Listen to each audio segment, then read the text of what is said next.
आपल्या मराठीच्या पुस्तकामध्ये कविता आहेत?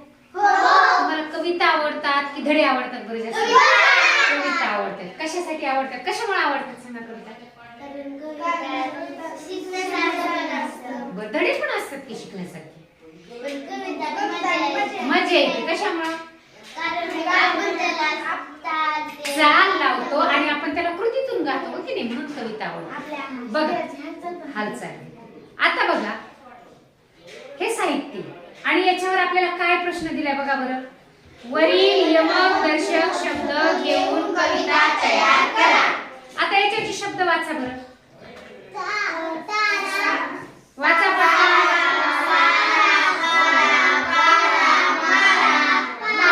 वेगवेगळे शब्द. आता काय करू आपण, सुरुवातीला एक शब्द घेऊया. गारा आहे का याच्यावरती शब्द? आहे गारा. आता मी याला खाली ठेवून देते. आता फळ्याकडे बघायचं. काय शब्द लिहिला मी? गारा लिहिला.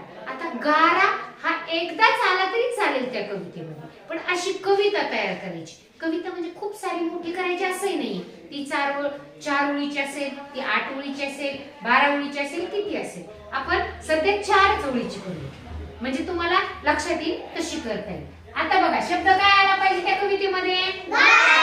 गारा. बघा आता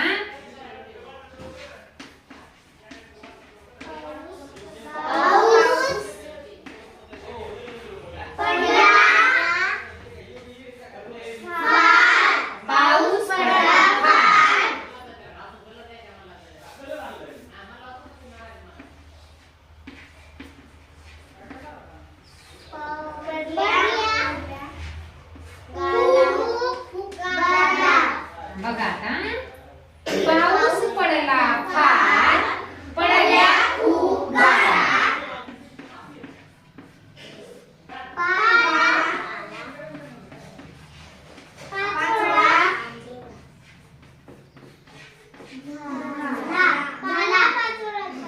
पाला पाचोळा झाला.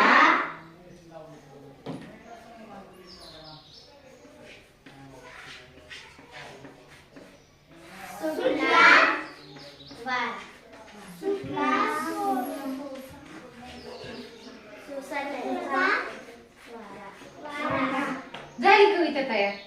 वाचा बरं. पाऊस पडला फार पडल्या खूप गारा. पाला पाचोळा झाला सुटला सोसाट्याचा वारा. काय अवघड आहे? ही माझी मी तयार केली कविता. हीच किती ओळीची कविता आहे बरं? 4 ओळीची कविता आहे ना, म्हणून याला म्हणायचं 4 ओळी. बघा आता मी कशी वाचते ते बघा, नंतर तुम्ही वाचायचं. पाऊस पडला फार पडल्या खूप गारा. पाऊस पडला फार पडल्या खूप गारा. पाला पाचोळा झाला सुटला सोसाट्याचा वारा.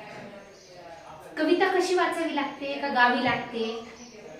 गायची असते कविता का वाचायची असते? गायची असते. आणि म्हणून तर त्याच्यामध्ये एक लयबद्धता येते आणि त्यातून आपल्याला अर्थ येतो. आला का हा गारा शब्द इथे? आला. आपल्याला गारा शब्द घेत असणारीच कविता तयार करायची होती आणि इथं गारा आला, इथे शेवटी काय आला?